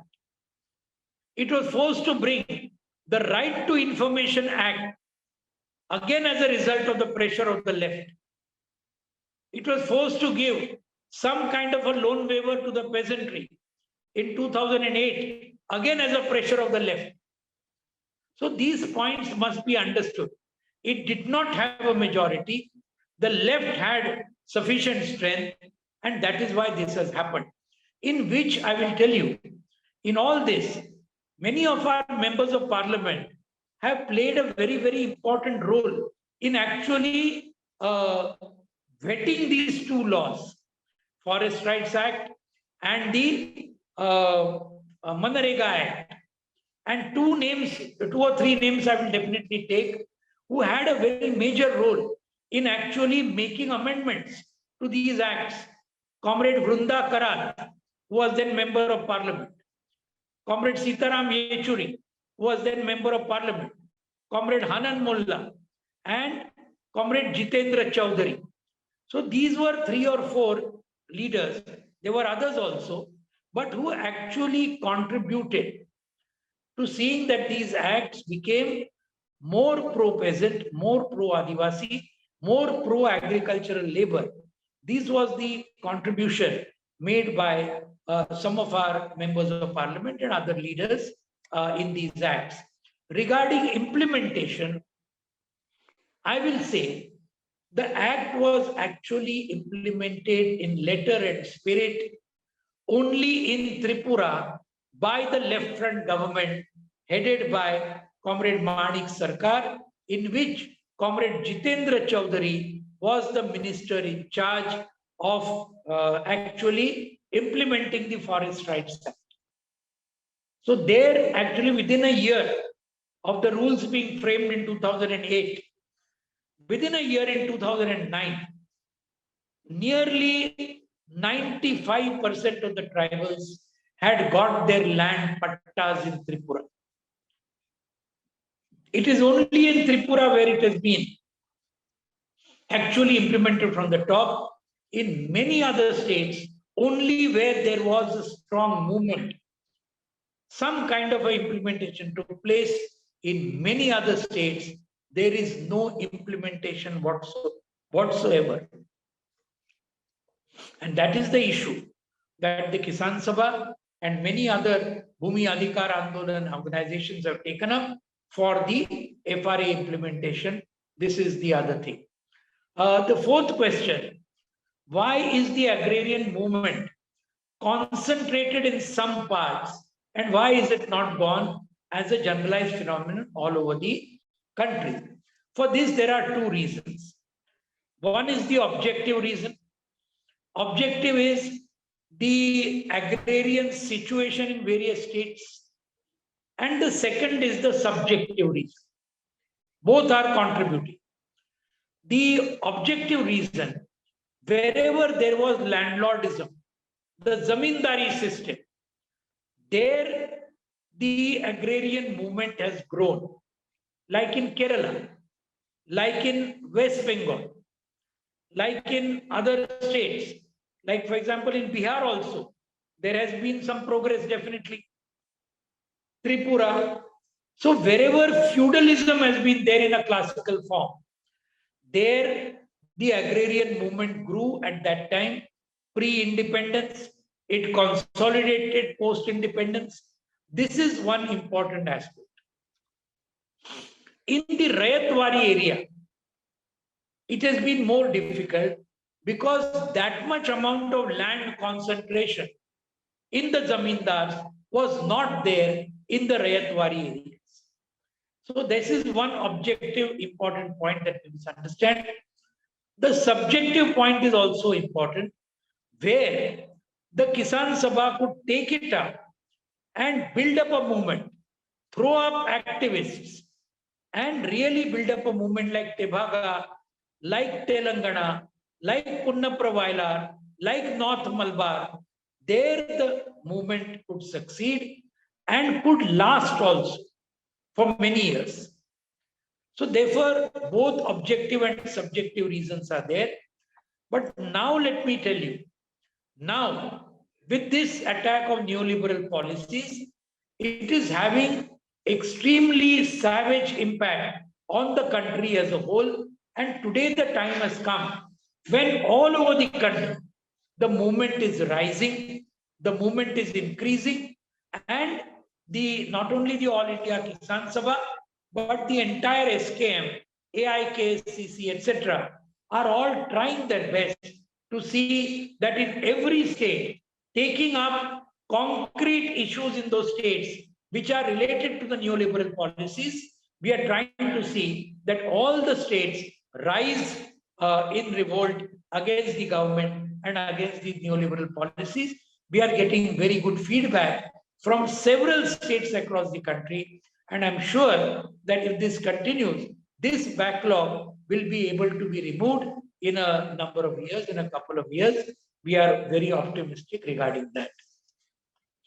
Number 5, the main issues of Indian agriculture. I have said 2 or 3 main issues are there. Let me again summarize. Number 1 is the question of land redistribution and land reforms. That cannot be wished away. That cannot be wished away unless land reforms radically are pursued.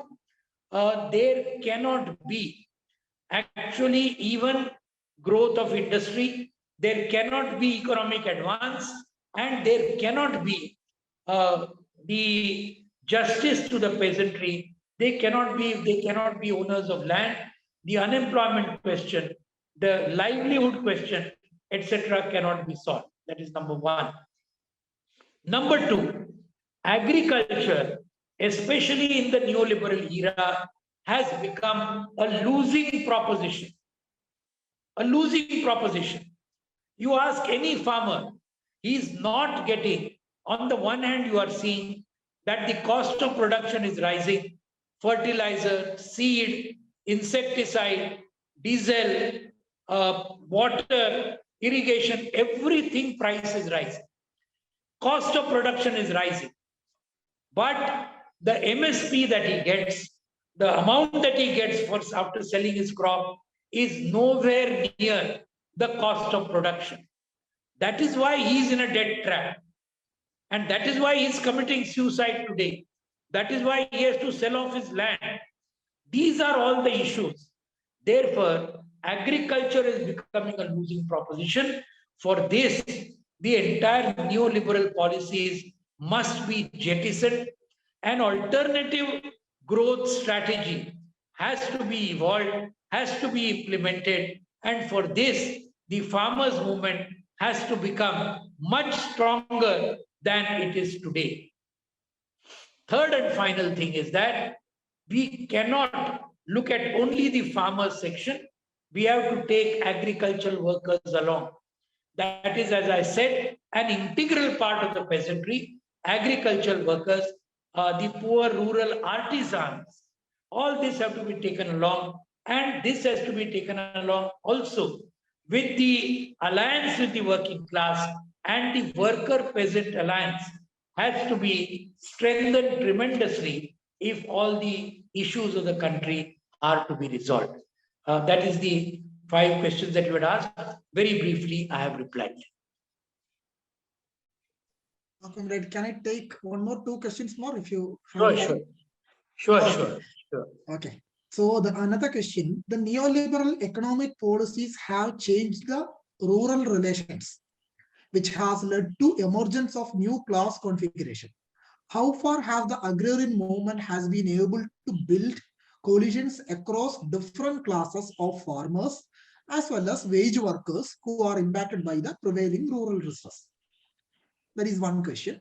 Another one, the government claims that we have a food surplus, but even then we have a serious hunger situation. What are the reasons for this paradox, and what more can be done to expand and make the PDS run efficiently? Where is the government going wrong? I would like to add to it how the agrarian movement, the organization can be addressed or can be involved in this PDS issue.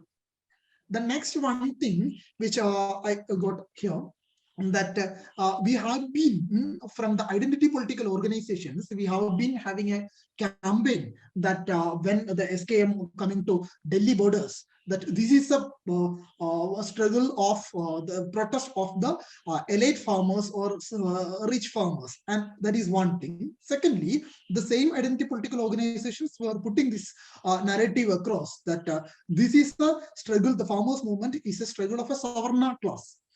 And so how do you look at the agrarian movement and the caste question on that? So these 3 questions, maybe you can answer, will be really good.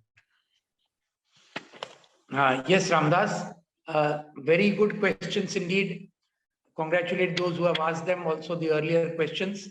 Very briefly, yes, neoliberal policies have definitely changed rural agrarian relations. There is no doubt about that. Earlier, of course, even before the neoliberal policies, the feudal the feudal class had already got converted into feudal landlords to feudal capitalist landlords. That change had already happened. A class of rich peasants had been created after independence, even before neoliberal policies came into being. So these points are there. But after neoliberalism, definitely this process has accentuated. There is no doubt about it. The capitalist landlords have become much bigger. They have branched out into various different areas like petrol pumps, educational institutions, cooperatives they are taking in hand. So they are not now only limited to agriculture. If you see the rural infrastructure, you will see that they are branching out because these are the rural rich. They are branching out into several other things, including the input trade. Many of the input traders, you'll find the big ones, are the rural rich. Petrol pump owners, for example, educational institution owners. All this you are finding as a result of the neoliberal policies. That class is becoming tremendously rich in the rural areas. That one thing. But on the other hand, as I told you, because of the cost of production rising, because of the MSP not keeping pace with it, rural proletarianism is also increasing. That is also a very important point. As I said, apart from the suicides, lakhs of farmers have had to sell off their land and join the ranks of agricultural labor. This is also a very important point. So therefore, on the one hand, as they say, it's a truism, although it's a hackneyed thing. The rich have got much richer, the poorer have got much poorer. This definitely has happened. Now with this, two contradictions have arisen in the rural countryside. And what are these two contradictions? Number one is the old contradiction, which was there right from independence and even before that. And that is the contradiction between, one, the feudal landlords who still continue to some extent, the capitalist landlords in the rural countryside we are talking about, and their hangers on the one hand. And against them, we have the agricultural workers, poor and middle peasants, even some rural artisans, etc. That whole section, that is the rural rich and the rural poor. That is the first contradiction, which became sharper after independent India was born. It already was there in the British period, this contradiction, but it became later on continued and sharpened in the post-independence period. That is still continuing. There is no doubt about that. And that is expressed in the wage struggles of agricultural workers today. In many areas, wage struggles do take place even now for having a better wage between the rich peasants and the agricultural workers, etc. But now, with the neoliberal policies, the second contradiction which has arisen is becoming more dominant. And this is the contradiction between the neoliberal policies, which are naturally led by the corporate lobby, both domestic and foreign. That is the driving force of the neoliberal policies. Now the second contradiction which is becoming dominant is these forces, corporate forces, driving the new economic policies on the one hand, and the entire section of the peasantry on the other, including sections of rich peasants. They are also come in contradiction to this corporate neoliberal policies. And we saw this in several struggles in various states and also in the Delhi struggle. Delhi struggle also we saw that. We'll come to that next question. That thing is that although a majority of farmers in the Delhi struggle, They were poor and middle peasants, no doubt about it. We have had surveys about this. More than 80% who are there at the Delhi borders from Punjab, Haryana, Uttar Pradesh, Uttarakhand, Madhya Pradesh, Rajasthan, 80% and more were poor and middle farmers. But there were 10 to 15% who are also from the rich farmers section. Now, we don't look upon it as a negative development. We look upon it as a positive development. Why? Because if all in peasant unity against the corporate lobby can be achieved, it will help the agrarian movement to grow and defeat the neoliberal policies and those who are driving them. So this is the point. But of course, this was not led by the rich farmers. I will come to that point. So therefore, this neoliberal thing, these are the impact of it on the agrarian sector, I have said, and the two contradictions which are there in the rural countryside in India. The first is very much there still, but the second is becoming more dominant. That certainly we see from the concrete experience of the struggles in the last 8 years. Then the second question that you had asked, very interesting question. Government had food grain surplus. But the paradox is, still the PDS, you don't have grain to give the people. Very correct question, whoever has asked. You see the concrete thing of wheat this year. Wheat, this time, because of this Russia-Ukraine war, that was one of the reasons, because the wheat prices rose all over the world. Because wheat from Russia and Ukraine could not come to the other countries, could not be exported from there and brought because of this war. That led to a very large increase in the wheat price internationally. That led to an increase in the wheat price in India also. Seeing this, the central government should have immediately hiked the MSP for wheat, which was 2015 rupees per quintal. They should have increased it at least by 100 rupees. They did not do that. As a result, what happened? Because international prices were high, all these big traders and corporate companies attacked the wheat sector in Punjab, Haryana, Western UP, other states also, and bought directly from the peasants from their farm gate. And they bought at 2015 was the thing. Earlier they bought at 1950 because still the government procurement had not started. After it started, they gave some 20-30 rupees more, 2050. And they said, we'll buy it from the farm gate.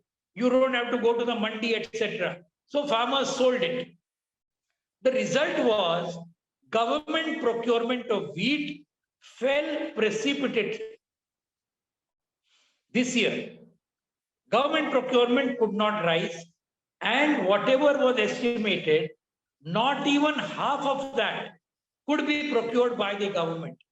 And because it could not be procured by the government, as a result of short-sightedness or as a result of a deliberate policy initiative to help the domestic and foreign corporates to gain, as a result of it, the PDS today is suffering. I had been to Uttar Pradesh just now, and in UP they were telling me, in many other states in North India, where wheat is the staple crop, chapatis are eaten. But now the central government has declared that all over North India, where you are getting rice and wheat both in the ration system, now you will stop getting wheat. You will just stop getting wheat and you will get only rice. 2 days ago, I was in Uttar Pradesh and they told me this. So the PDS is being very badly affected as a result of the not foolish but knavish policies of the central government.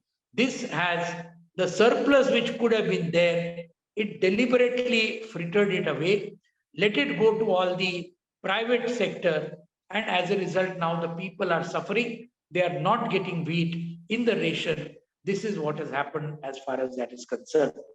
The last question, which has been asked, two questions have been asked. One is the elite farmers were leading the Delhi struggle. That is the charge placed against it. And also the Savarna farmers, which you said, that is the caste Hindus, were leading that struggle, etc. Friends, let me tell you the exact situation regarding both of this. You see, as I said earlier, it was not at all the elite farmers who were leading this struggle, or also who were a preponderant majority or even a simple majority in this struggle. That is a very wrong assessment. That is the assessment that was deliberately made to,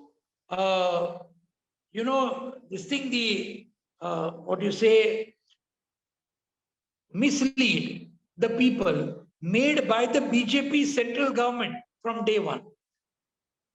That we must understand. As I said, we have taken out surveys and we have asked, how much land do you have? We had surveys over there, Singhu border, Tikri border, Ghazipur border, Shahjahanpur border, who were actually the farmers sitting there. And we came to the conclusion, most of them had 2 acres, 1.5 acre, 3 acres, maximum was 5 acres. Most of them. Very few, 10 to 15%, had something like 10, 15 acres. Very few. This was actually empirical surveys that we conducted. So therefore, it is not at all true to say that the elite farmers were in charge of this agitation, were leading it, or were even a preponderant part of it. That is factually not true. Main strength was of poor and middle farmers. That one thing we should understand. Caste and religion wise, one thing we are very proud of, that in all these farmers at all the Delhi borders, and in fact throughout the country, one thing I would like to underline, the farmer struggle, although the main epicenter was the Delhi struggle, no doubt about that, but the farmer struggle had spread all over India. I myself had gone for Mahapanchayats in Kanyakumari. I had gone for Mahapanchayats in Hyderabad. I had gone in Tamil Nadu. I had gone in Karnataka, Bangalore. I had gone to Bengal, Bihar. I'm just telling you my own example, Rajasthan. But SKM leaders, they went to many of these states, and lakhs of people had gathered for these Mahapanchayats over there. Many of them were worker peasant Mahapanchayats. Two very important ones took place in Mumbai, where our PSF is located. Some of you must have come, I'm sure, to attend those Mahapanchayats in Mumbai. So therefore, this entire thing transcended caste and religion and gender. That is something about which we are very legitimately proud. Farmers from all religions, Hindus, Muslims, Sikhs, Christian, even Buddhists, every religion was there in all these farmers' movements throughout the country the last 1 year. And we can give you many examples. Muzaffarnagar rally, 5th September in UP, huge rally. And out of that, nearly 20% were Muslims. And in Muzaffarnagar, which had seen very dastardly Hindu-Muslim riots in 2013, which helped Mr. Narendra Modi to come to power in 2014 and Yogi Adityanath to come to power in UP in 2017. In that same Muzaffarnagar, Hindu and Muslim farmers came together as one for the Muzaffarnagar Mahapanchayat. Similarly, Dalits also. There are a lot of Dalit farmers in India. We have land rights, although most of them don't have, that is true. But Dalit farmers were also a part of this struggle, very much a part of the struggle, not only in the Delhi borders, but all across the country. And the Agricultural Workers Union, the unions, for whom the Manarega was an important question. Manarega also had been projected as a part of this struggle, although it did not come to the forefront. But certainly, the Manarega issue was supported by the SKM. The repeal of the 4 labor codes was supported by the SKM throughout. Privatization issue was supported by the SKM throughout.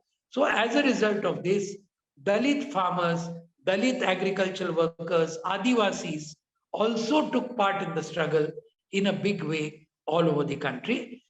These are the things that I would like to say as objective facts. That is what we are really very proud of. It really was a completely democratic, completely secular, and completely peaceful struggle. This is what we would like to say. Thank you, comrade, for your insights and kind words. Without taking much time, considering the time, I would like to call Comrade Bhavya Sudhir, who is the Vice President of PSF, to conclude the session. Comrade Bhavya, over to you. Okay. Thank you, Ramdas. So, on behalf of Progressive Students Forum TISS, I, Bhavya Sudhir, would like to thank everyone who have joined us for the first lecture on the introduction and history of agrarian movement in India.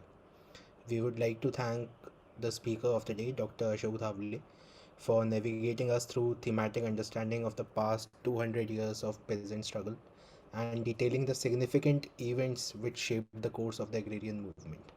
It stressed on the relevance of the organized peasant movement under the fundamental slogan of land to the tiller, which remains relevant till today. The lecture helped us identify the class character of the threats that the peasants have been facing and the government policies that tend to serve the corporates by diluting the agenda of land reforms, MSP and PDS. The lecture has also dwelled on how the effects of agrarian distress have drastically influenced the socio-economic and human development indicators, thereby necessitating the need to join forces with organized peasant movement in the country. Once again, we would like to thank you for the very detailed lecture and patiently answering the questions by the audience. Last, we would like to thank the student community who have joined us for the first lecture. The recording of the lecture will be available on YouTube in times to come. We hope to see you again for the second lecture in the series on the topic Introduction and History of Student Movements in India by R. Arun Kumar on 10th July. Till then, Inqilab Zindabad. Thank you all.